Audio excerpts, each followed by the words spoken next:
Assalamualaikum warahmatullahi wabarakatuh. Alhamdulillah subhanaka la ilma lana illa ma 'allamtana innaka antal alimul hakim. Rabbi shrah li sadri wa yassir li amri wahlul 'uqdatam min lisani yafqahu qawli. Sahabat-sahabatku semuanya, alhamdulillah kita berjumpa kembali dalam program kajian yang sama, kajian singkat kita ngopi bajigur, ngobrol ngerumpi bareng ngaji Al-Quran. Mudah-mudahan kita selalu berharap dalam pertemuan yang singkat ini kita diberikan oleh Allah setitik ilmu pengetahuan, setitik pemahaman tentang apa yang kita dapatkan dari Al-Quran, yang mudah-mudahan bisa berguna untuk kemajuan peradaban dan juga berguna untuk kemajuan teknologi dan juga ilmu pengetahuan bagi generasi-generasi yang akan datang. Pada kesempatan kali ini kita masih akan memperdalam kajian kita tentang Syahrul Haram atau bulan hurum yang 4, yaitu bulan Dzulqa'dah, Dzulhijjah, Muharram dan juga bulan Rajab. Sahabat-sahabat dan pemirsa semuanya, kemarin kita sudah mengkaji jadi kenapa bumi kita, terus kemudian bulan, terus planet-planet yang lainnya dan juga matahari itu masing-masingnya tidak terlepas dari garis edar yang sudah ditetapkan oleh Allah, karena memang dalam setiap benda angkasa tersebut sudah diberikan sesuatu oleh Allah yang berfungsi untuk mengikat antara satu dengan yang lainnya. Pengikat tersebut adalah sebuah sistem kemagnetan yang di dalam Al-Quran disebut dengan rawasiyah.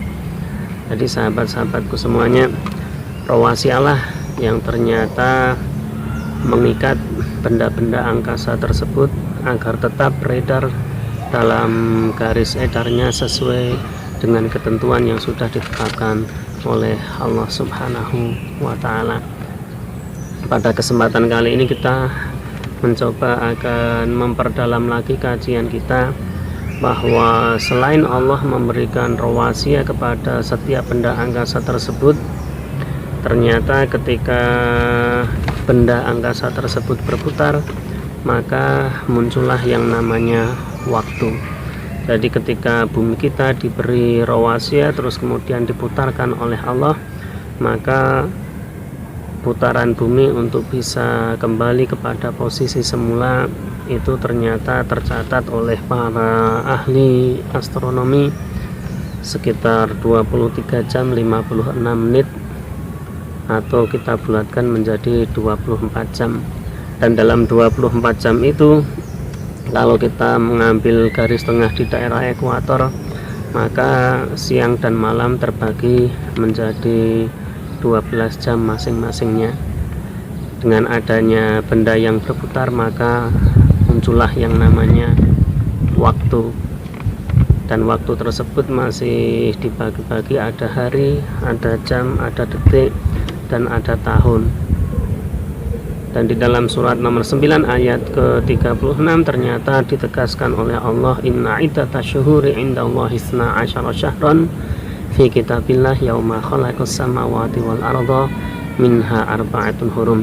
Inna iddatash syuhuri, sesungguhnya bilangan bulan indallahi menurut Allah 12 syahran, ada 12 bulan fi kitabillah dalam ketetapan Allah, yauma khalaqas samawati wal arda, pada hari Allah menciptakan samawat dan bumi, minha arba'atun hurum, dari 12 bulan tersebut ada 4 yang dihurumkan. Kemarin juga sudah kita jelaskan bahwa 12 bulan adalah waktu yang dibutuhkan oleh bumi kita untuk melakukan satu putaran penuh. Ya, satu putaran penuh tersebut ternyata sekarang kita kenal dengan 1 tahun. Sehingga kalau kita ambil kesimpulan, 1 tahun sama dengan 12 bulan. Sahabat-sahabatku semuanya, perlu kita fahami juga jadi betapa pentingnya Syahrul Haram atau bulan hurum yang 4 itu, karena di dalam bulan tersebut memang merupakan sebuah sistem ataupun sebuah program yang sengaja dibuat oleh Allah, di mana dalam 4 bulan tersebut ada larangan-larangan yang harus kita hindari sebagai manusia yang mengaku beriman kepada Allah dan juga mengimani apa yang sudah diturunkan oleh Allah kepada Rasulnya, yaitu wahyu Al-Quran. Di dalam 4 bulan tersebut kita dilarang, yang pertama kita tidak boleh melakukan peperangan. Terus kemudian di dalam bulan tersebut juga ternyata orang-orang beriman diuji oleh Allah untuk tidak melakukan perburuan ataupun membunuh binatang buruan darat yang liar. Terus kemudian pada bulan tersebut, 4 bulan tersebut ternyata juga ada sebuah anjuran dari Allah Subhanahu wa Ta'ala bagi sahabat-sahabat kita, bagi manusia-manusia yang mampu untuk melakukan kunjungan ke Makkah Al-Mukarramah, untuk berkunjung ke rumah pertama yang berada di kota suci Mekah. Jadi seolah-olah melalui program atau sistem 4 bulan hurum tersebut, Allah ingin menghentikan segala bentuk perbuatan kezaliman di bumi. Peperangan dilarang, perburuan dan juga pembunuhan binatang darat juga dilarang oleh Allah. Terus kemudian manusia yang mampu dianjurkan untuk berkunjung ke rumah pertama yang berada di Mekah dulunya. Jadi itu adalah sebuah program yang dibuat oleh Allah untuk menghentikan bentuk kezaliman manusia di permukaan bumi ini. Artinya pada 4 bulan hurum tersebut manusia dianjurkan untuk berbuat islah, memberikan kesempatan kepada tetumbuhan, memberikan kesempatan kepada hewan, dan juga memberikan kesempatan kepada bumi kita ini untuk melakukan perbaikan. Terus kemudian tetumbuhan dan juga hewan-hewan kita beri kesempatan untuk berkembang biak. Dan pada bulan hurum yang 4 itu juga sebenarnya banyak sekali amalan-amalan yang harus kita lakukan. Jadi kalau orang bertakwa, di dalam surat Az-Zariyat ayat ke-16 dinyatakan innahum kanu qabla dzalika muhsinin, sesungguhnya mereka itu ketika hidup di dunia muhsinin adalah orang-orang yang berbuat baik. Maka berbuat baik itu dibagi menjadi 3 bagian. Yang pertama adalah berbuat baik kepada Allah dengan cara kita menghamba, mengabdi hanya kepada Allah semata dengan tidak mensekutukan Allah dengan sesuatu pun.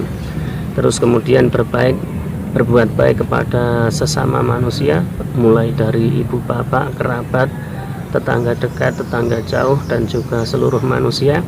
Terus kemudian kita juga berbuat baik dengan alam, di mana di alam itu ada tetumbuhan, ada hewan, ada binatang, dan juga lingkungan yang kita tempati.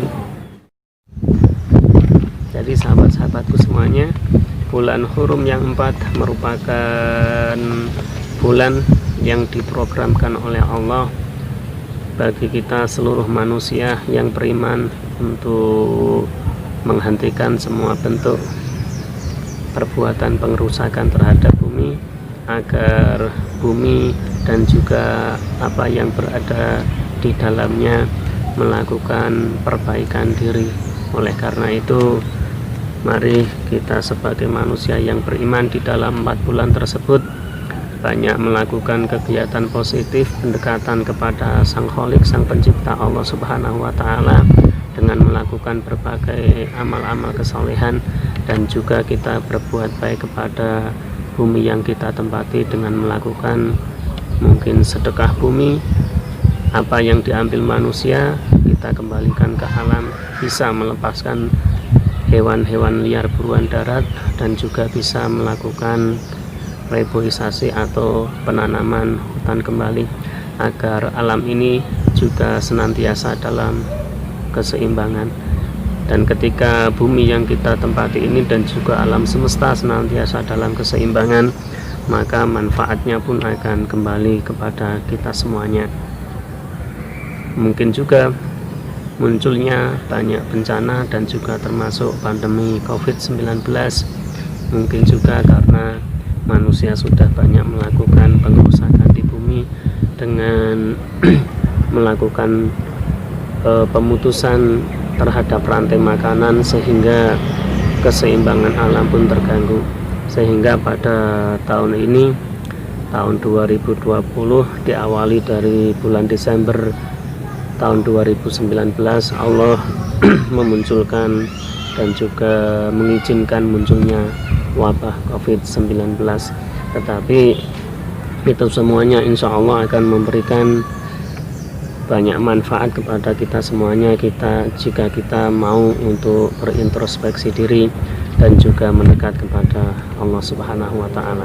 Sahabat-sahabat semuanya, mungkin ini yang bisa kita sampaikan, mudah-mudahan bisa menjadi bahan evaluasi bagi kita semuanya, dan mudah-mudahan kedepannya kita semuanya dijadikan oleh Allah untuk menjadi manusia yang lebih bijak dalam melakukan kegiatan apapun, termasuk bijak dalam mengambil kemanfaatan yang ada di alam ini.